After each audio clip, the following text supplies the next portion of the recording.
Bueno, buenos días para todos. Vamos a dar inicio a la actividad del día de hoy. La actividad del día de hoy se llama correlación clínico-patológica. Mi nombre es Julián Andrés Ocampo, yo soy residente en medicina interna de primer año de la Universidad de Antioquia. El servicio invitado para esta actividad es el servicio de patología y va a estar moderando la actividad el doctor Andrés García. Antes de iniciar, quería comentarles un poquito la metodología de la actividad. El doctor Andrés me compartió un caso clínico que se desarrolló en el Hospital Alma Mater. Me comparte inicialmente los primeros 2, 3 días de evolución clínica del paciente y la idea es que con esos datos que él me comparte intentar hacer un análisis de razonamiento con el fin de llegar a las posibilidades diagnósticas más probables. Al finalizar mi exposición, intervendrá el residente de patología dando aportes respecto a algunos estudios histopatológicos que se hicieron y pues esperamos que el doctor Andrés también realice algún aporte adicional. Entonces vamos a dar inicio a la actividad. Entonces el caso clínico es el siguiente, es un hombre de 69 años, que es natural y residente del área rural de Marinilla, Antioquia. Toda su vida se desempeñó como agricultor, pero actualmente pues es cesante. Es viudo y tiene un hijo y actualmente es independiente para sus actividades básicas y avanzadas. En cuanto a sus antecedentes personales, no refería a ningún tipo de enfermedad ni patología, no consumía ningún medicamento. En cuanto a tóxicos, sí había un tabaquismo activo con un índice paquete de año de 50 y una exposición crónica a combustión de biomasa. En cuanto a quirúrgicos, había una herniorrea inguinal bilateral y había tenido una herida penetrante a tórax hace 30 años que había requerido toracostomía cerrada, pero aparentemente sin ninguna secuela secundaria. La enfermedad actual es la siguiente. Inicia el 15 de octubre del 2022, momento en que el paciente ingresa a un hospital de segundo nivel. Él ingresa por un cuadro clínico de 20 días. Ese cuadro clínico estaba caracterizado por adinamia, hiporexia, una pérdida de aproximadamente 10 kilogramos de peso de manera involuntaria y postración en cama en los últimos días. La familia que lo llevó refería además que los últimos 3 días parecía tener deposiciones negras que fueron interpretadas en ese contexto como posibles melenas, por lo que el paciente fue ingresado a dicho hospital para realizarle estudios adicionales.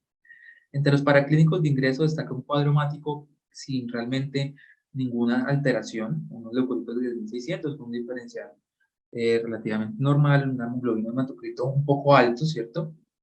Y unas plaquetas normales. En los asobados había una creatina de 2.4 y un BUN de 60. No conocíamos del paciente su creatinina basal, ni tampoco si tenía o no enfermedad renal crónica previa. En cuanto a los electrolitos, esos son los que nos comparte la historia clínica. Desafortunadamente no tenemos ni sodio, ni potasio, ni cloro, ni otro tipo de electrolitos. Tenemos un calcio y magnesio normales y tenemos una TSH elevada con una T4 libre también levemente aumentada.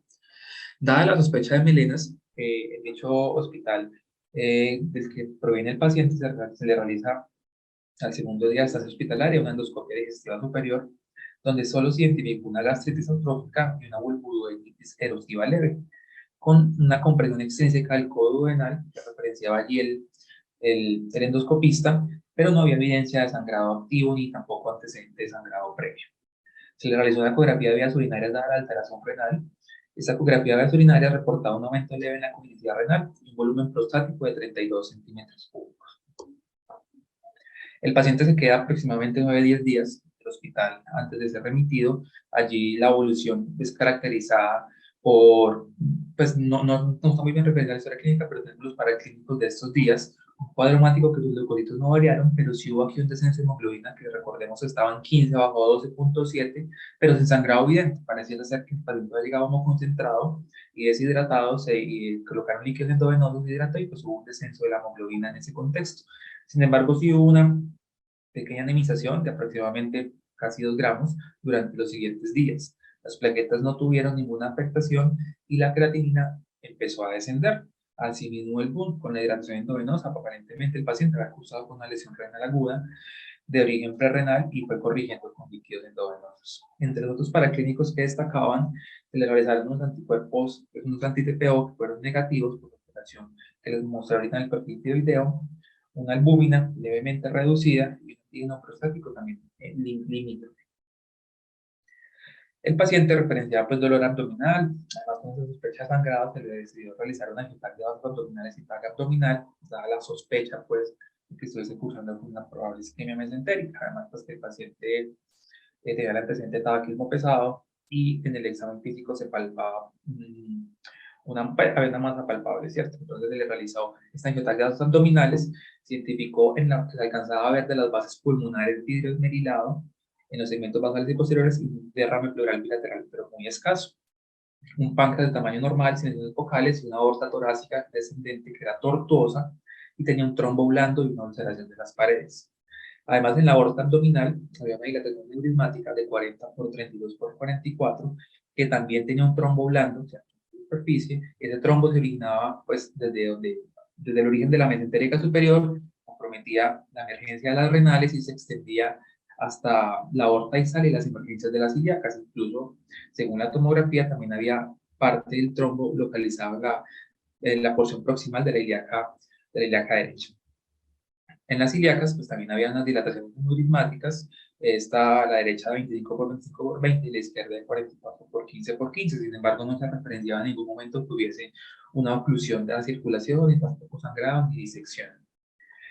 Y algo muy llamativo y es que en la angiotac, como ya lo incientan, ¿cierto? Se identificó que había las glándulas suprarrenales aumentadas de tamaño, como tal no se observaba ningún tipo de masa, pero sí estaban de mayor tamaño, en especial la izquierda, que era de 37 por 30 por 12. En el hospital de segundo nivel de donde proviene el paciente, antes de los hallazgos de la angiotac, ya había habido una minimización que ellos consideraron significativa y por el riesgo que el paciente cursara con una isquemia mesentérica, decidieron remitirlo, ¿cierto? Lo anticoagularon, lo remitieron a un hospital de mayor complejidad para que inicialmente fuera valorado por cirugía vascular, y así es cuando ingresan a esta institución. Entonces, hasta el momento, los diagnósticos que tenemos, con los datos que tenemos de la historia clínica previa al ingreso, era que un paciente cursaba con un síndrome constitucional que tenía un aneurisma de aorta abdominal de alto riesgo, ¿cierto? Por la presencia de trombos blandos y de placas ulceradas. Tenemos una lesión renal aguda, pues que era resuelta, parece pues un origen prerenal, y un síndrome anémico ahí interrogado, en el cual ya se había descartado una hemorragia digestiva superior con endoscopia. Entonces el paciente ingresa al hospital Alma Mater, ¿cierto? Y esas son las condiciones de las ingresas del paciente. Yo coloqué aquí en el examen físico lo positivo y lo que me llamó bastante la atención se referencia en la historia clínica, y es que el médico que lo ingresó indicaba que el paciente ingresaba con fases abotagadas, que el abdomen era doloroso, la palpación superficial generalizada, no hay ningún punto más doloroso que otro, y se auscultaba un soplo en mesogastro y latido epigástrico. Los signos vitales eran normales, a excepción de una frecuencia cardíaca de 52. Sin embargo, pues no había ninguna referencia que el paciente estuviese cursando con bajo gasto cardíaco ni hipoperfusión tisular. Estos son los paraclínicos que se le tomaron al ingreso. Él ingresó sobre la tarde-noche y estos paraclínicos se tomaron el primer día, por lo que salieron en la mañana. Y tenemos un cuadro hemático con 5.300 leucos, un diferencial en que me llama mucho la atención estos eosinófilos de 660, ¿cierto? Eosinófilos aumentados en número, un descenso nuevamente de la hemoglobina, una hemoglobina de 9,9, una creatina normal, un ácido fólico y una vitamina B12, digamos que en rango de normalidad, y altica hasta B12, la ferritina en 297 también, digamos pues un poquito elevada, y hierro en 46. Asociado a eso, se tomó una glicemia central de 45. En ese momento, el paciente no había presentado síntomas y se identificó esta glicemia pues, ya en la mañana, pues el paciente durante la noche no expresó ninguna sintomatología. Sin embargo, el paciente a las 8 de la mañana presentó un episodio convulsivo de características tonicoclínicas generalizadas, se asistió de inmediato, se identificó una glucometría, un LAU. Se le colocó un bolo de dextrosa del 10%, no sabemos exactamente la cantidad, y el paciente alivió síntomas, recuperó su estado de conciencia y continuó normal. A partir de esto, por medicina interna se decide que si el paciente volvió a presentar una nueva hipoglicemia, se iban a tomar paraclínicos que ya vamos a referenciar en la próxima diapositiva. A las 2 de la tarde el paciente se quedó pues, en ayuno, no consumió comida con el objetivo de caracterizar esta hipoglicemia. A las 2 p.m. presenta una nueva hipoglicemia y se realiza entonces, en ese momento una glucometría 33 y se realizan los siguientes paraclínicos que vamos a referenciar. Entonces, a partir de acá vamos a empezar el enfoque. Inicialmente, yo quise buscar al paciente como un paciente con hipoglicemia, que no es diabético, ¿cierto? Que no está consumiendo ningún hipoglicemiante ni estaba recibiendo insulina.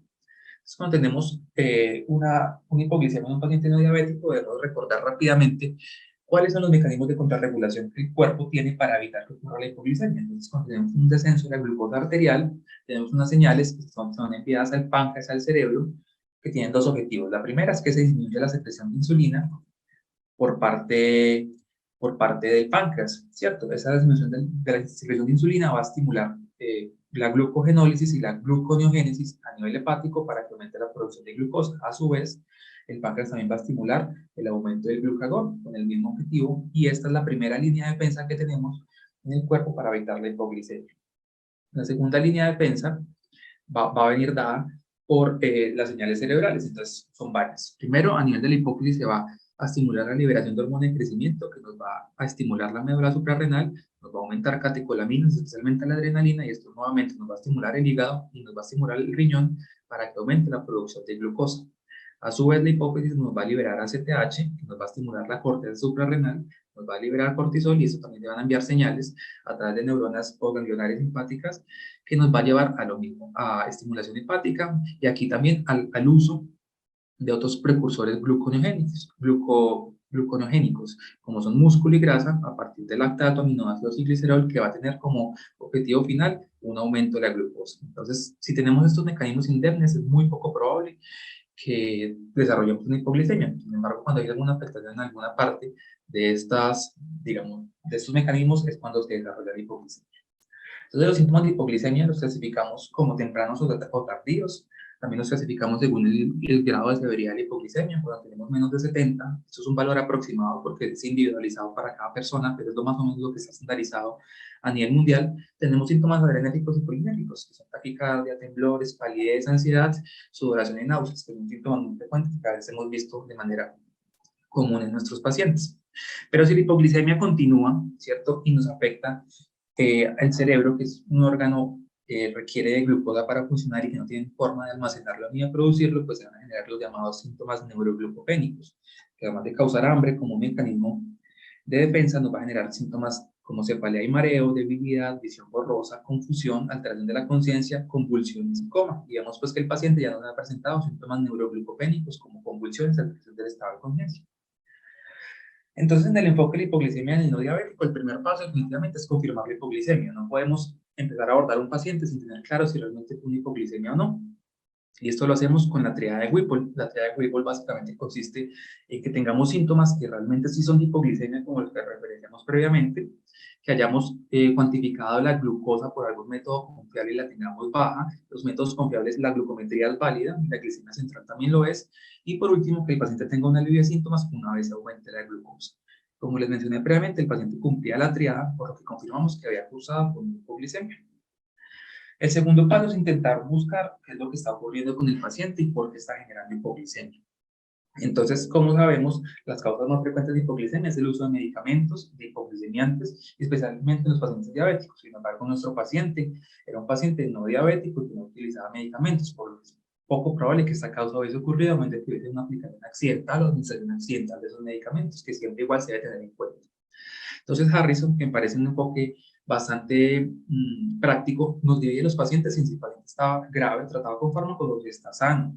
Y así mismo nos da las causas. Los pacientes graves, hablamos de fármacos, que ya mencionamos y descartamos, alcohol, enfermedades graves, deficiencias hormonales o tumores que no son de células Reed-Lox. Mientras que en un paciente que se ve sano, pensamos en hiperinsulinismo endógeno, por todas las causas que mencionan acá, trastorno de gluconeogénesis, el ejercicio extenuante, una hipoglicemia accidental o dolosa. Entonces yo quise clasificar a mi paciente, a pesar de que él no estaba en una condición crítica ni grave, sí tenía una afectación importante de su estado clínico. Ya casi un mes el paciente que incluso había postrado en cama. Entonces yo quise clasificarlo como una persona en estado grave, teniendo en cuenta, haciendo la salvedad que no se estuviese grave, pero sí se veía mal. Entonces las causas que yo vi más probables son estas tres: una enfermedad muy grave, una deficiencia hormonal o un tumor que no es la de los slots. Y siempre que tenemos una hipoglicemia, tenemos que intentar buscar cómo es que se está comportando y qué es lo que le está generando. Entonces, intentamos o que el paciente desarrolle una hipoglicemia espontánea, o hacemos un test de ayuno, que es básicamente dejar al paciente sin alimentación por lo menos 72 horas, y una vez tengamos la hipoglicemia espontánea o un test de ayuno que nos lleva también a hipoglicemia, tomamos unos paraclínicos claves para enfocar a nuestro paciente. Es hacer una glicemia, una insulina, un péptido C, niveles de beta-hidroxibutirato. Algunas guías recomiendan hacer otros como los anticuerpos antislotes pancreáticos, como niveles de glucagón y demás. Y lo otro es que intentamos que si tenemos una hipoglicemia, ver qué pasa cuando al paciente le administramos 1 miligramo intravenoso de glucagón. Entonces, nuestro paciente hizo una hipoglicemia espontánea y se tomaron esos paraclínicos. Tenemos que se le identificó una glicemia de 33 miligramos por decilitro, una insulina de 0,28 que estaba baja, un péptido C de 0,17 que también estaba bajo, unos anticuerpos antilotes pancreáticos negativos. El paciente inicialmente se le administró un bolo de dextrosa al 10% 200 cc. Según la historia clínica, solo aumentó a 49 miligramos por decilitro, por lo que administraron 1 miligramo de glucagón con un aumento ya a 143. Sin embargo, este aumento de glucosa, o digamos esta prueba de glucagón, no es interpretable porque recibió dextrosa previamente, por lo que no sabemos si este valor realmente está influenciado por la administración de glucosa o por una acción tardía de la dextrosa, por lo que por aquí yo haría la salvedad de que no lo interpretaríamos. Una vez tenemos estos valores, ¿cómo lo interpretamos? En las tablitas muy prácticas se nos dice más o menos cómo interpretar los test de ayuno, ¿cierto? Y nos dicen más o menos cómo guiar el enfoque del paciente. Entonces, vemos que el paciente efectivamente tenía síntomas y tenía una glucosa reducida. Tenía niveles de insulina bajos. Cuando tenemos niveles de insulina bajos, descartamos con cierta certeza, ¿cierto? Que haya un hiperinsulinismo endógeno, que haya una hipoglicemia por insulina exógena, que haya digamos, que una sulfoniluria circulante, o que haya una autoinmunidad. Con el péptido C confirmamos que efectivamente no hay hiperinsulinismo endógeno, por lo que este paciente, pues lo descartamos también. Los anticuerpos antilotes pancreáticos negativos nos descartan la autoinmunidad, y entonces, con lo que tenemos acá, básicamente vamos a clasificar al paciente como una hipoglicemia inducida por factor de crecimiento insulínico. Esos pues fueron los datos que nos compartió el propio y no teníamos todavía el cortisol, o por lo menos no en la historia clínica. Ahorita el propio nos comentará al respecto. Entonces, cuando tenemos una hipoglicemia que no es dependiente de insulina, es la forma como que lo clasifique en este momento, entonces tenemos tres opciones: una enfermedad grave, una deficiencia hormonal, un tumor productor de crecimiento insulínico tipo 2. Entonces, cuando tenemos una enfermedad grave, tenemos estas posibilidades. Entonces, yo les voy colocando una X y la descarto, un signo de pregunta si la hago interrogada, o un chulito si me parece que es una posibilidad adecuada. Una insuficiencia hepática la dejé interrogada porque no tenemos los datos suficientes para descartarlo. No conocemos un poco ni el perfil hepático, ni los tiempos, ni una imagen de hepática adecuada, por lo que es poco probable, ¿cierto? Pero pues la dejo interrogada porque es una posibilidad que todavía no está completamente descartada. Una insuficiencia renal, definitivamente el paciente no estaba cursando con insuficiencia renal, fue una lesión renal aguda que resolvió y su función renal estaba conservada. Una falla cardíaca, pues no estaba referenciada, no tenemos el COTT. Sin embargo, el paciente no tenía ni signos ni síntomas, tampoco había congestión ni hipoperfusión, y normalmente las hipoglicemias que se generan por falla cardíaca suelen ser o por falla cardíaca aguda o por falla cardíaca terminal, y parece pues que el paciente no tenía ninguna de estas características. No había tampoco sepsis, ¿cierto? Estuvo ya 10, 12 días hospitalizado y no se le identificaba un foco infeccioso. No había quemaduras, y la malnutrición también la interrogada porque no conocíamos exactamente muy bien el estado de nutrición y teníamos por ahí una hipoalbuminemia de 2,7, entonces la interrogada como una posibilidad. En cuanto a deficiencia hormonal, me parece una opción válida, en especial en insuficiencia adrenal. Ya la vamos a desarrollar más adelante, parece que es una de las opciones que podríamos considerar. Y por último, un tumor reproductor de crecimiento insulínico tipo 2. Entre estos son masas que se ubican a nivel retroperitoneal, pulmonar, que genera el síndrome de Dodge-Potter, pélvicos, o que no se identifican rápidamente por su dificultad o por las imágenes no adecuadas. Entonces el profe Andrés nos compartió estas pistas diagnósticas y me compartió que el paciente se le realizó una tomografía de tórax en la institución por esos hallazgos que en el angiotaxia referenciaban previamente. Y en estos cortes de tomografía se identifican múltiples parches de consolidación, ¿cierto? En ambos bilaterales y en varios lóbulos pulmonares, especialmente el lóbulo inferior izquierdo, habían cambios de epistema centrolobular. El radiólogo lo identifica y considera que puede tratarse de un proceso de infección multilobar, según el contexto clínico apropiado, entonces lo deja como la interpretación clínica, pero esto es, entonces es una pista diagnóstica importante. La segunda pista diagnóstica es que en el angiograma tenemos unas glándulas suprarrenales aumentadas de tamaño, mayor la izquierda que la derecha, pero ambas aumentadas de tamaño. Entonces, teniendo, digamos que estas dos pistas diagnósticas, vamos a empezar a desarrollar las posibilidades diagnósticas. A partir de acá ya no hay datos de clínicos de la historia clínica, ¿cierto? Ya los hemos desarrollado todos, por lo que a partir de acá son hipótesis que yo he desarrollado haciendo el razonamiento del caso. Entonces, la primera posibilidad que yo planteé es que el paciente tuviese un tumor productor de factor de crecimiento insulínico tipo 2. Normalmente estos tumores suelen aumentar el consumo de glucosa por parte propia del tumor, además de inducir un aumento de glucosa, el consumo de glucosa en el músculo y en la grasa. Y además de eso, además de que aumenta la glucosa y por ende lo va a bajar, va a afectar los mecanismos de contrarregulación. Es que nos va a inhibir la secreción de hormona de crecimiento, nos va a inhibir los procesos de glucogenólisis y gluconeogénesis a nivel hepático, nos va a disminuir la secreción de insulina y de hidrocarbono. Por lo que estos pacientes es frecuente que hasta la mitad debuten con hipoglicemia, sin embargo son masas grandes y son normalmente fáciles de identificar y visualizar, como vamos a ver más adelante. Esta tablita nos habla un poquito de cuáles son los tumores más frecuentes. Tenemos los de origen epitelial y los de origen mesenquimal. Los de origen epitelial, los más frecuentes es un carcinoma hepatocelular y un carcinoma adrenocortical, mientras que los mesenquimales son el fibrosarcoma, el fibroma y los mesoteliomas. El diagnóstico se realiza midiendo niveles de factor de crecimiento insulínico tipo 1 y tipo 2, pero realmente lo importante aquí es la relación. El IGF-2 va a inhibir el IGF-1, por lo que cuando hacemos la relación, esa relación va a estar elevada y la hormona de crecimiento va a estar disminuida por su inhibición. Traje unos casitos de las posibilidades de nuestro paciente. El paciente tenía lesiones pulmonares que no eran masas, eran consolidaciones, sin embargo las traje en cuanto al desarrollo de las posibilidades diagnósticas. El síndrome de Hodge-Potter es un síndrome raro, en que se han identificado tumores fibrosos solitarios, frecuentemente a nivel pulmonar, donde generan esas masas de gran tamaño que van a generar secreción de factor de crecimiento insulínico tipo 2. Estos casitos reportados en Argentina y uno aquí en Bogotá. Sin embargo, pues como vemos, son masas fáciles de identificar y de gran tamaño. La otra, que yo creo que es probable en nuestro paciente, y una de las posibilidades es que ese aumento de las adrenales realmente puede ser un carcinoma adrenocortical. Es algo bastante raro, solo tenemos menos de 10 casos publicados en la literatura, pero sus manifestaciones clínicas son de hipoglicemia, sin embargo, se acompaña de otras manifestaciones adrenocorticales. Por ejemplo, en este caso, tenemos un paciente que ingresó con manifestaciones adrenocorticales, hipertensión, fases cuchinoides, acné y hirsutismo.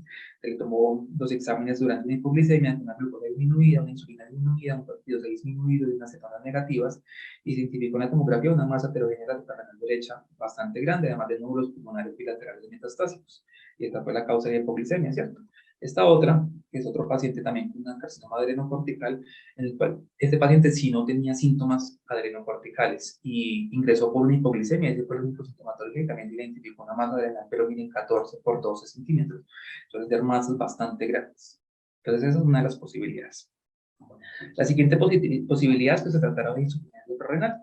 Insuficiencia suprarrenal, pues esto tendríamos que partir por el hecho de confirmarla, ¿cierto? Yo por ahora no sé si el paciente se le confirmó o no, pero teniendo la posibilidad, yo voy a irme por el lado de que el paciente se le confirmó insuficiencia suprarrenal. Entonces, una vez hemos confirmado un cortisol disminuido, pues el paciente no estaba tomando corticoides, descartamos una insuficiencia suprarrenal terciaria, ¿cierto? Y nos vamos a medir la ACTH. Una ACTH que no está alta, nos va a hablar de una insuficiencia suprarrenal secundaria, que no sabemos, la coloco interrogada porque quizá la posibilidad que más me llena en cuanto al enfoque diagnóstico es que está una primaria, en especial por esto, porque tenía las glándulas suprarrenales aumentar de tamaño en la tomografía.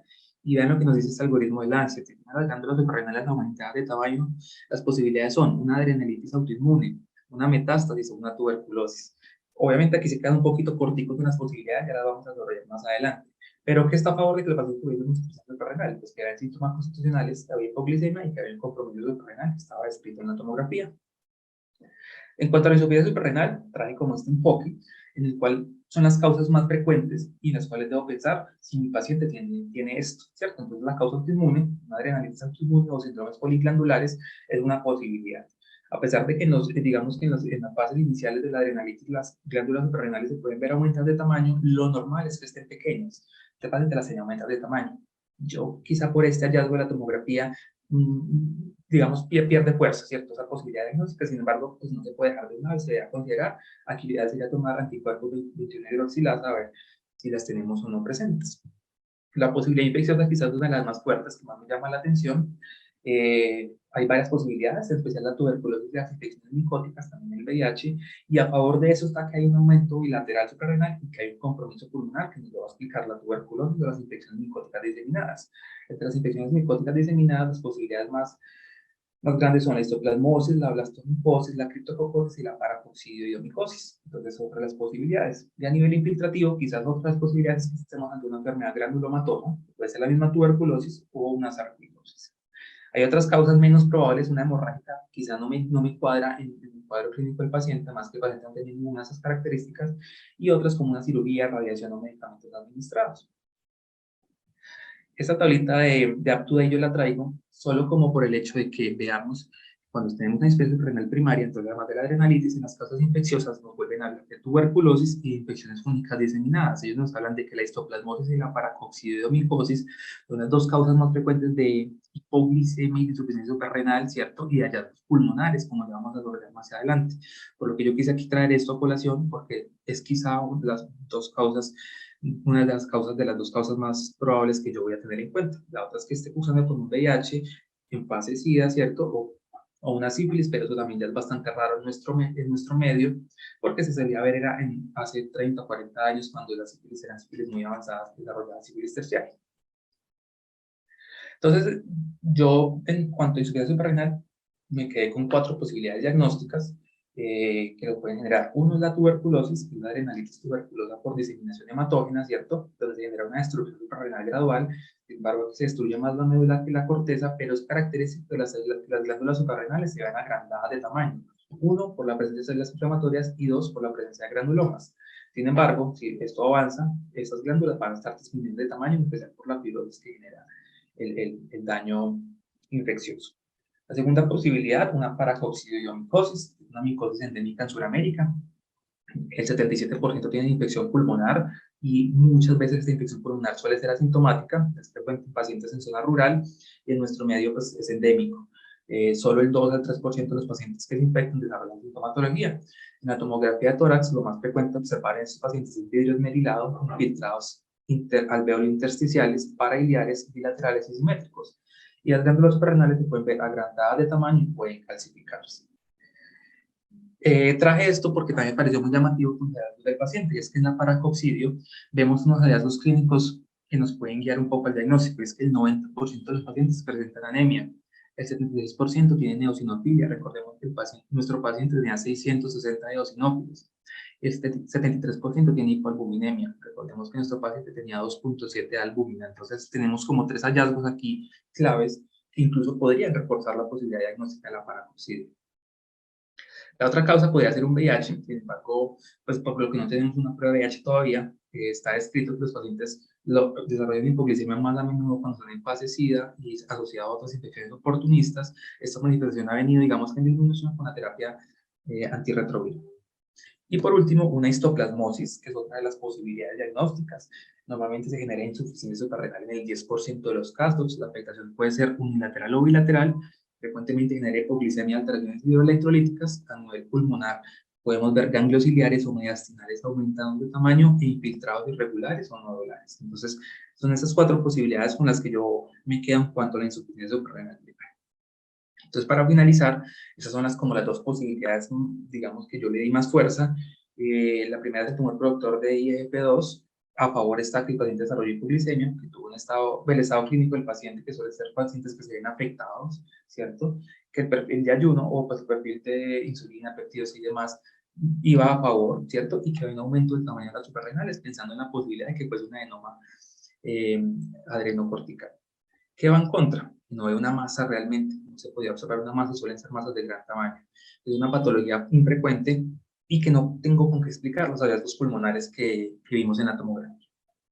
En cambio, en la insuficiencia suprarrenal primaria, pues a favor está que tenemos sintomatología general, que desarrolla hipoglicemia, ¿cierto? Que el paciente, pues el estado clínico del paciente no es bueno y que tiene un síndrome constitucional ya de más o menos un mes de evolución, el perfil de ayuno, que era una hipoglicemia no dependiente de insulina, el aumento del tamaño de las suprarrenales, y que los hallazgos pulmonares los podríamos explicar por etiología infecciosa, ¿cierto? La tuberculosis, una infección micótica diseminada o enfermedad infiltrativa, y que es una patología que no es tan rara. Entonces ya, como ese es como el enfoque, no sé si el propio Andrés ahorita quiera dar algún tipo de aporte o le damos la palabra al residente de patología para continuar con el desarrollo del tema. Bueno, listo. Mientras se prepara la residente, voy a hacer unas adiciones porque creí que te había entregado el cortisol pues en la prueba. Nosotros le hicimos, bueno, este paciente, como ya lo describió muy bien, este paciente nos lo remitieron pues de un lugar, de otro hospital del departamento, y a ellos les preocupaba mucho la parte de los aneurismas, ¿cierto? Que parece que los aneurismas pues básicamente fue el motivo de la remisión. Entonces los aneurismas fueron un hallazgo, como digamos, incidental en el verdadero problema clínico del paciente, ¿cierto? Pero cuando yo conocí a este paciente, nos llamaron porque estuve en ese momento en el episodio agudo de confusión, convulsión, y ya el médico general le había diagnosticado la hipoglicemia, y en este momento pues ya ahí lo conocimos y le hicimos el test de ayuno, como está descrito, y en el test de ayuno, fuera de esos parámetros que tú mostraste, el cortisol estaba en 0.6, ¿cierto? O sea, el cortisol con la hipoglicemia tenía un reporte de 0.6, que eso prácticamente confirma el diagnóstico de una insuficiencia suprarrenal. Se le hizo una medición de ACTH con eso y la ACTH estaba en 180. Entonces, que estaba elevada. Julián, entonces, ¿cuál sería tu plan, digamos, con esto que te doy, con lo que nos expusiste? ¿Cuál sería el plan con él? ¿Cómo harías para llegar al diagnóstico? Listo, profe. Entonces ya con los datos que usted me da, pues definitivamente estamos ante una insuficiencia suprarrenal primaria. Yo creo que empezaría con los exámenes más básicos y más fáciles de hacer. Tenemos esa pista diagnóstica de esos cambios pulmonares. A mí me gustaría estudiar a nivel pulmonar, inicialmente ver si el paciente es productor de esputo, ¿cierto? Y hacer unos análisis. Quisiera descartar tuberculosis, hacer unas vaciloscopias y una PCR de Mycobacterium en el esputo, ¿cierto? A ver si tenemos algo. Sin embargo, pues si no lo logramos, pues sería hacerle una fibrobroncoscopia al paciente. También me gustaría pues un KOH y cultivos al respecto. Esa sería pues como mi primer abordaje. Y el segundo es que pues la otra pista es una suprarrenal, es aumentar de tamaño y más con insuficiencia suprarrenal. Yo quisiera por lo menos tener una muestra de las suprarrenales, ver si se puede de alguna manera biopsiar para tener hallazgos que nos puedan, digamos, que enfocar en el diagnóstico. Creo que eso intentaría hacer. Muy bien, entonces efectivamente la idea era tratar de encontrar el problema en el pulmón por los hallazgos tomográficos que tenía el paciente, pero dada la presencia de los aneurismas, el neumólogo consideró que era riesgoso realizar la fibrobroncoscopia, ¿cierto? Entonces, y él no tenía expectoración, entonces en el pulmón nos quedamos sin un diagnóstico y ya ahí recurrimos con endocrino al grupo de cirugía que lo llevó a una adrenalectomía, que ahorita, si quiere, después de la biopsia, de lo que nos muestren la biopsia, el doctor que lo intervino puede, pues, nos comentará algo al respecto. Entonces yo creo que ya dejemos a patología para que nos muestre la biopsia. Hola, muy buenos días. ¿Están viendo mi pantalla y me están escuchando adecuadamente? Sí, señor. Ok, perfecto. Mi nombre es Andrés Lozano, soy residente de segundo año de patología y la idea, pues, como ya lo dijo el doctor García, es hacer la correlación patológico-clínica. ¿Listo? Entonces, esta es la descripción del espécimen que nosotros recibimos en el laboratorio. La copié tal cual como salió en el informe. Está rotulado como una glándula suprarrenal derecha y recibimos dos fragmentos. Uno de aspecto fibroadiposo, el mayor medida más o menos 3.5 por 1 por 1 centímetro en sus dimensiones mayores. Y en conjunto pesaban más o menos 12 gramos. Eran de un aspecto color crema y amarillo y al corte se veían fibrosos de un color blanquecino. Se procesaron aproximadamente 6 fragmentos divididos en 3 bloques más o menos. De entrada, nosotros ya nos da una impresión, estamos hablando solamente de una glándula suprarrenal y hay un aumento significativo en el tamaño, en el volumen de esa glándula suprarrenal. Antes de hacer la interpretación histopatológica de las placas, después del procesamiento, ya nosotros vamos con la idea de que este tipo de procedimientos, en el contexto pues, de este tipo de insuficiencias suprarrenales, no se envían a patología cuando realmente la historia clínica, el examen físico y los paraclínicos no han podido llegar a una causa subyacente de esa insuficiencia renal. Entonces esto es muy importante para nosotros poder hacer el análisis posteriormente. Cuando ya nos llega el procesamiento de la muestra que les comenté, observamos que realmente el tejido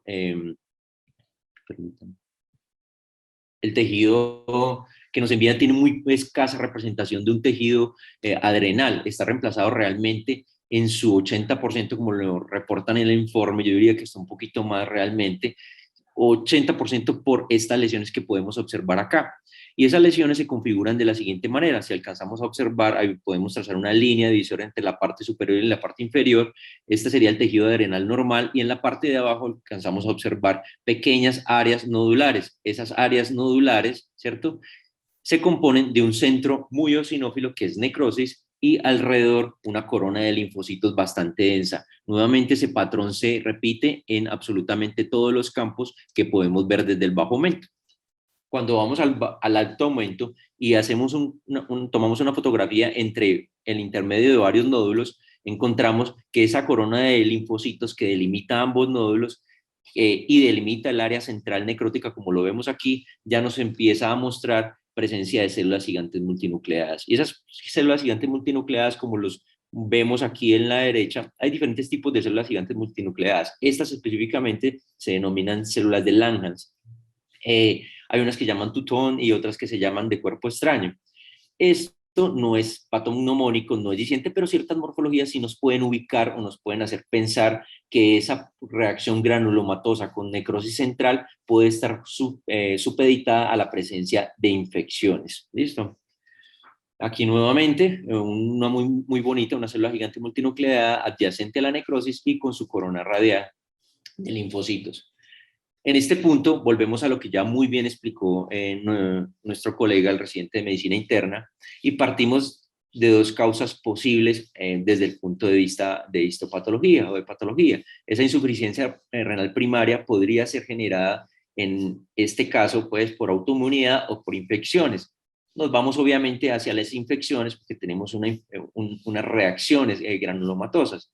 Y además de eso, como muy bien lo explicó el residente, los hallazgos tomográficos indican un aumento, un engrosamiento de esa glándula suprarrenal, que eso es otro hallazgo que indica que probablemente puede haber una infección. Segundo, que por epidemiología, la autoinmunidad es más común en países desarrollados, mientras que la infección es más común en países en vía de desarrollo, ¿cierto? Y es nuestro contexto. Dentro de esas infecciones tenemos un sinnúmero, obviamente, de familias. Tenemos los virus, dentro de ellos el citomegalovirus, las bacterias, ¿cierto? El meningococo, las pseudomonas, las micobacterias, dentro de ellos las típicas y las no tuberculosas y las tuberculosas, y las micosis, dentro de ellas ya los explicaron, el histoplasma, el criptococo y la paraxidomicosis, que son las que más nos generan. Ahora, nos devolvemos un poquito, tenemos una reacción granulomatosa. Estamos pensando que epidemiológicamente es más frecuente las infecciones en nuestro medio, y segundo, que está generando una reacción granulomatosa, es decir, que nos ubicamos hacia esa parte del algoritmo. Vamos a descartar realmente que tenga micobacterias o que tenga una infección por hongos diseminados. ¿Listo? Y partimos obviamente de descartar que no tenga una tuberculosis. Lastimosamente, pues a nuestro paciente no se le pudo hacer una PCR, pero nosotros podemos hacer tinciones especiales para poder documentarla. Estas serían las tinciones de nuestro paciente, en el cual hicimos ZN y ZN modificado para descartar tanto bacterias tuberculosas como no tuberculosas, y lastimosamente pues no encontramos la presencia de bacilos ácido alcohol resistentes. Hay que tener en cuenta que este tipo de pruebas tienen muy baja sensibilidad. El ZN tiene realmente muy baja sensibilidad. En líquido realmente alcanza alrededor del 50%. Incluso hay un estudio aquí en la Universidad de Antioquia, de nuestro profesor, el doctor Arias y el doctor Ariel, en el cual está próximo a publicarse, el cual reporta más o menos una sensibilidad del 50% en tejido líquido, ¿cierto? En tejido sólido el rendimiento baja al 30%. Es decir, que la negatividad de esto no excluye la infección por tuberculosis y hay que hacerle las demás pruebas. Pero también tenemos las posibles infecciones por hongo, ¿cierto? Entonces hay que hacerle tinciones adicionales. Dentro de ellos, las tinciones adicionales, otra tinción sería la plata-metenamina. Y en la plata-metenamina sí encontramos un hallazgo que nos sugiere un proceso infeccioso, y vamos a encontrar en estos círculos en rojo que marqué aquí la presencia de estas estructuras. Y estas estructuras, si ustedes lo están viendo, se componen de una área circular, ¿cierto?, central, que tiene un doble contorno, ¿cierto? Uno le puede dibujar un doble contorno, más o menos ese diámetro está entre 6 y 30 micras de diámetro, y adyacente tiene varias formas de gemación. Y si ustedes lo pueden comparar con un timón de un barco, se asemeja mucho. Está la parte central, ¿cierto?, del doble contorno, y las que representaría el círculo central, y la parte superficial serían esta parte, esas pepitas de gemación. Hay que tener en cuenta que esta es la morfología más típica, ¿cierto?, lo que nos dice realmente que esto es un proceso infeccioso, y ya vamos a caracterizar cuál es, pero podemos encontrar otro tipo de morfologías, por ejemplo esta que se parece a un Mickey Mouse, y se describe así, se parece a un Mickey Mouse, ¿listo? Y algunas mucho más complejas, como estas, en las cuales no están tan dicientes los cambios y nos puede hacer pensar en una histoplasmosis. Sin embargo, esta morfología que se repetía en cada campo nos hace pensar realmente en una paracoxidomicosis adrenal. ¿Listo? Obviamente, como todo, estos son hallazgos morfológicos que nos hacen pensar en la infección, pero esto debe ser documentado realmente, y las pruebas paraclínicas y serológicas pues deben de ser pues, complementarias en este caso. Entonces, para nuestro informe salió como una paracoxidomicosis adrenal, que sería la causante de esa insuficiencia adrenal primaria. Muchas gracias, doctor. No, yo creo que está muy clara la presentación. Voy a agregar que fuera de la serología que mostraste, el cultivo en la glándula adrenal también fue positivo para coccidioides brasiliensis. Entonces, le voy a dar la palabra al grupo endocrino, a la doctora Catalina, y al cirujano que intervino al paciente, y posteriormente al doctor Iván, al infectólogo, para que nos hagan sus comentarios de este caso. Buenos días. Con relación a este caso, pues es un paciente bastante bonito porque tenemos una manifestación clínica de una hipoglicemia en paciente no diabético, y donde se le hacen los estudios respectivos para mirar a ver cómo están las hormonas contrarreguladoras, y claramente tenemos que tiene una insuficiencia adrenal que ni siquiera requería pues como estudios complementarios primaria. En este caso, pues el paciente tuvo una mejoría clínica dramática después del uso de esteroides. Como pudo saberlo el profe Andrés, que fue el internista a cargo, el paciente nunca presentó nunca más hipoglicemia, y la parte de su estado físico, la astenia, la dinámica que él manifestaba, incluso empezó a ganar peso, todos se fueron mejorando gradualmente. Pues digamos que en este paciente sí nos tocó hacer una medida un poco agresiva, que no hubiera sido lo ideal en ningún contexto, pues es manifestar o diagnosticar una enfermedad infecciosa a través de una biopsia o una adrenalectomía, sobre todo considerando el riesgo quirúrgico que tenía, porque tenía esos aneurismas de la aorta. Hubiera sido ideal si llevarlo a una intervención menos riesgosa, como hubiera sido una fibrobroncoscopia con biopsia de la misma, del pulmón, sabiendo que tenía una enfermedad pues en el pulmón también. Pero bueno, gracias a que tenemos en esta institución, y pues esto lo digo no para digamos generalizar que el diagnóstico de una enfermedad que está diseminada se debe hacer con biopsia o una adrenalectomía, sino que si podemos utilizar métodos menos invasivos sería lo ideal. Pero pues por fortuna pues el paciente tuvo un buen desenlace. Esto lo podemos hacer en instituciones que puedan tener un personal, digamos, quirúrgico idóneo, y pues gracias a Dios en la institución contamos con ese personal que también tomó el riesgo de hacerlo porque muchos no lo hubieran hecho.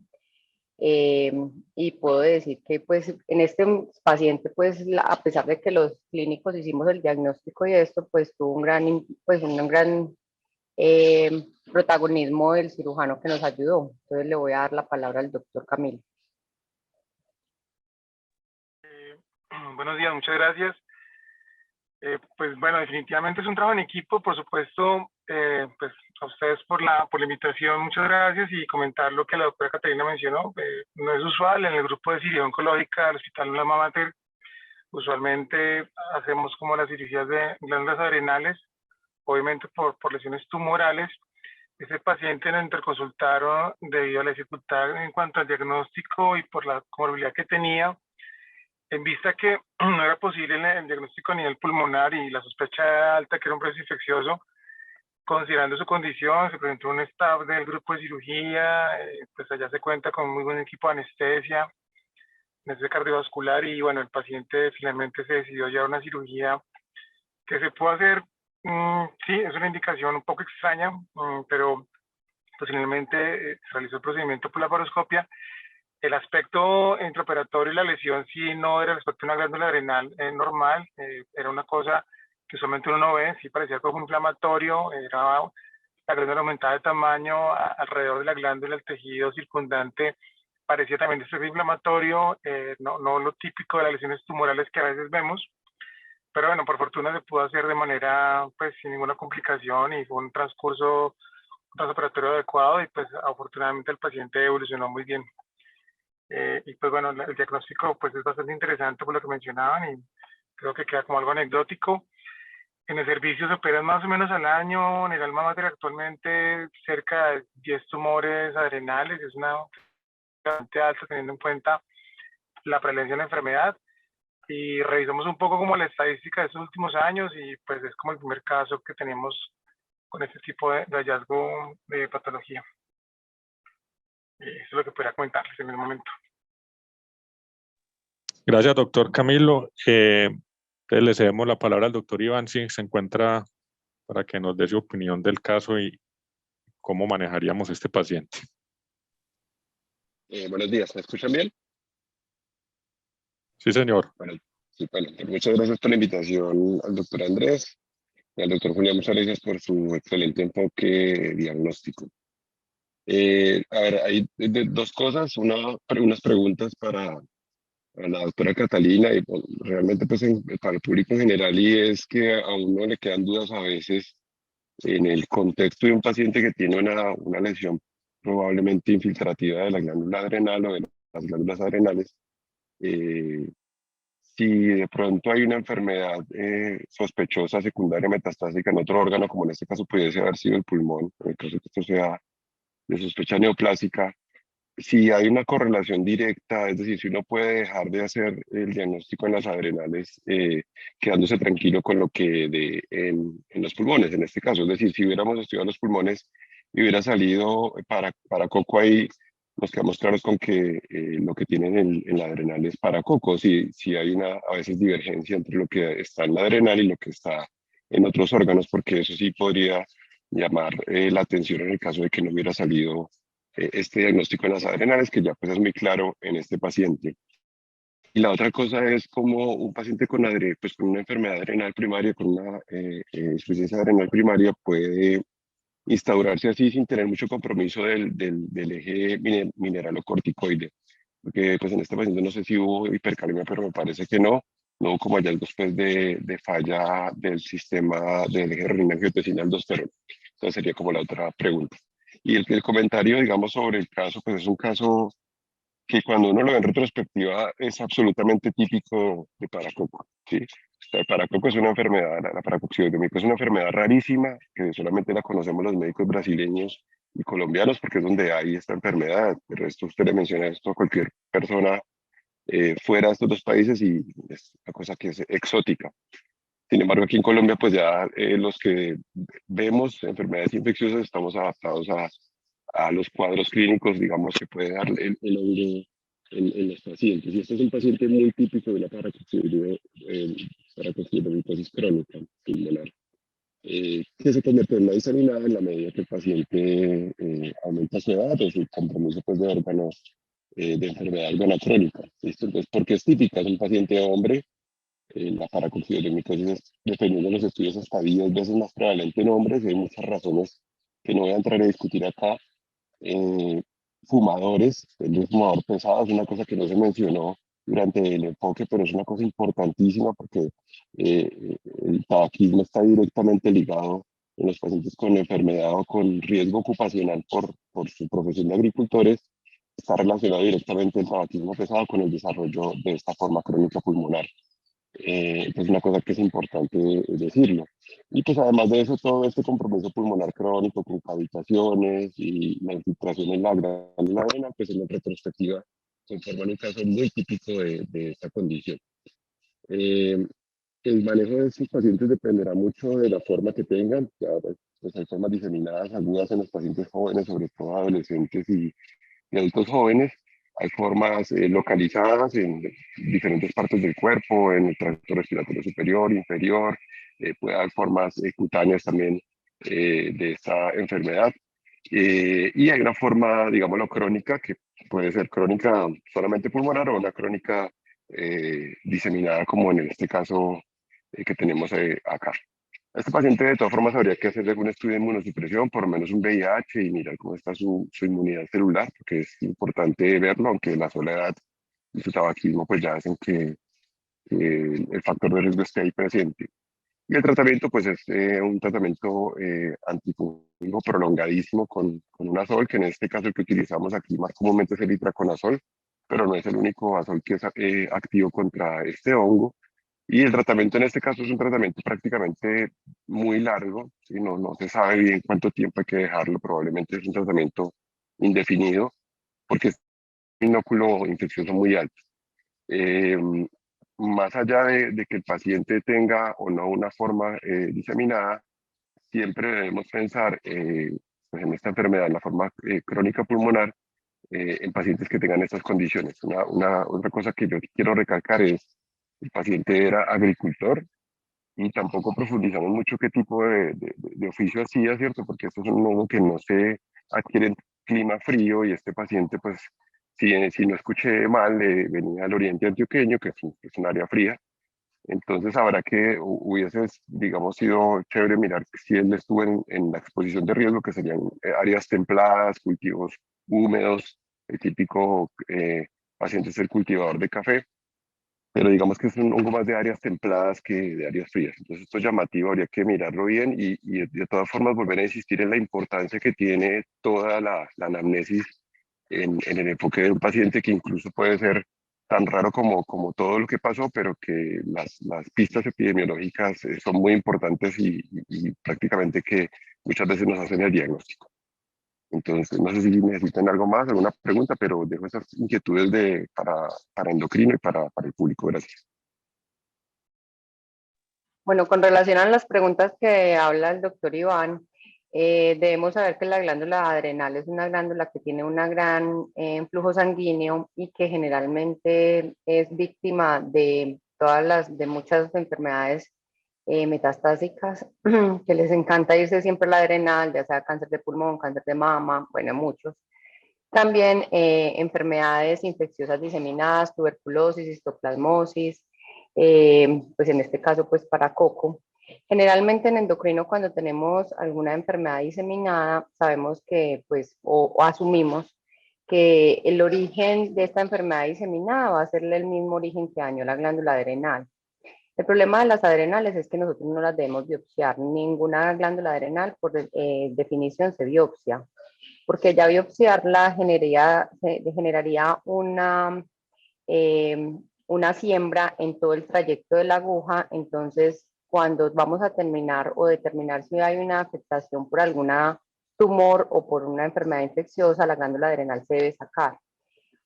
Con lo que sabemos que obviamente tenemos el riesgo en un paciente, mirar el riesgo-beneficio, porque digamos, y también la probabilidad de que encontremos en que una adrenal, una biopsia sea también productiva, pues es muy pobre. Entonces, generalmente si nosotros encontramos alguna manifestación sistémica que pueda explicar también la asociación con la disfunción adrenal, pues nosotros nos quedamos ahí y no hacemos digamos, estudios adicionales, a menos de que consideremos que de pronto puede haber una causa secundaria que, digamos, es digamos, es generalmente poco frecuente, y, digamos, ya nosotros simplemente asumimos que esa fue la causa y procedemos a hacer el terapia de reemplazo hormonal. Con relación a la segunda pregunta, que se haya dañado solamente el eje glucocorticoide y no el mineralocorticoide, también es algo, digamos, infrecuente. Normalmente cuando nosotros tenemos una enfermedad que se dañe la corteza, pues se van a dañar las tres capas de la corteza, no solamente una, no vamos a tener solamente daño de la fasciculata, como en este caso, y no la glomerular, no, digamos las tres capas están ahí casi que una sobre la otra, están muy cercanas, entonces es muy poco probable que el paciente vaya a tener solamente manifestación de un eje. Yo pienso que de pronto tenía algo funcional de la fase glomerular, de la capa glomerular, y posiblemente por el daño de la adrenal y por la infiltración del hongo, pues íbamos a tener gradualmente más compromiso de la misma. Finalmente, todo, si no se trata, pues va a generar daño de todo, de todas las capas, y siempre, independientemente de que solamente encontremos manifestaciones de una sola de las capas, si sabemos que es primaria, se procede a hacer reemplazo tanto glucocorticoide como mineralocorticoide, porque sabemos que a la larga se va a terminar dañando la otra glándula, pues en la otra, perdón, la otra capa. Entonces, en estos pacientes, aunque solamente clínicamente identifiquemos compromiso de un eje, debemos hacerlo reemplazo de los otros. No así cuando encontramos una insuficiencia adrenal secundaria, que sabemos que solamente vamos a tener compromiso del eje glucocorticoide. No sé si queda claro ahí o necesitan, pues, o necesitan un poquito más de, de tema, pues, como relacionado a eso.